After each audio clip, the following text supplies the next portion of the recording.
ಒಬ್ಬರ ಅನುಭವ ಹೇಳಿ ಇದು ಮೈಂಡ್ದ ಸೋಲ್ದ ಅಂತ ಕೇಳಿದ ತಕ್ಷಣ ಆ ಅನುಭವ ವ್ಯಾಲ್ಯೂ ಹೋಗುತ್ತೆ. ಇರಲಿ ಮೈಂಡಲ್ಲಿ ಇರಲಿ, ಸೋಲಲ್ಲಿ ಇರಲಿ, ಬಟ್ ಟ್ರಸ್ಟ್ ಮಾಡಿ ನೀವು take one step. If it is intuition long term ಇರುತ್ತದೆ, ಮೈಂಡ್ ಅಂದರೆ ಶಾರ್ಟ್ ಟರ್ಮ್ಗೆ ಹೋಗ್ಬಿಡುತ್ತೆ. Simple formula. ನಿಮ್ಮ ಮೈಂಡಿಂದ ಒಂದು ಬಂದರೆ, ಈಗ ನಾನು ಏನೋ ಫ್ಲೂಟ್ ಕಲಿಬೇಕು, ಒಬ್ರಿಗೆ ಬರುತ್ತೆ, ಇದು ಇಂಟ್ಯೂಷನ ಮೈಂಡಾಗ ಗೊತ್ತಿಲ್ಲ, ಹೋಗ್ತಾರೋ ಫ್ಲೂಟ್ ತಗೊಳ್ತಾರೋ, ಸ್ಟಾರ್ಟ್ ಮಾಡ್ತಾರೋ, 1-2 ತಿಂಗಳಾದಮೇಲೆ ಬೇಡ ಅಂತ ಬಿಡ್ತಾರೆ. It's mind. ಅದು ತಗೊಂಡಿದ ತಕ್ಷಣ ಏನೋ ಕನೆಕ್ಟ್ ಆಗಿದೆ, ಎನರ್ಜಿ ಬಂದಿದ್ರೆ ಅದರಿಂದ ಶುರು ಮಾಡಿ ಹೋಗ್ತಾ ಇರ್ತಾರೆ ನೋಡಿ, ಇಟ್ಸ್ ಇಂಟ್ಯೂಷನ್. ಯಾವುದು ನಿಮ್ಮ ಸೋಲ್ ಪ್ಲಾನಲ್ಲಿ ಇದೆಯೋ, 20 ವರ್ಷದಿಂದ ನಾನು ಧ್ಯಾನ ಹೇಳ್ಕೊಡ್ತಾ ಇದ್ದೀನಿ. If it is a mind plan, can it sustain for 20 years? ನೀವೇ ಹೇಳಿ.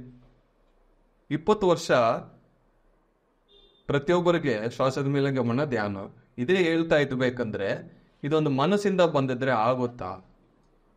ಇಂಪಾಸಿಬಲ್. ಸೋಲ್ ಪ್ಲಾನಿಂದ ಯಾವುದು ಬರುತ್ತೋ ಅದು ಲಾಂಗ್ ಟರ್ಮ್ಗೆ ಇರುತ್ತೆ.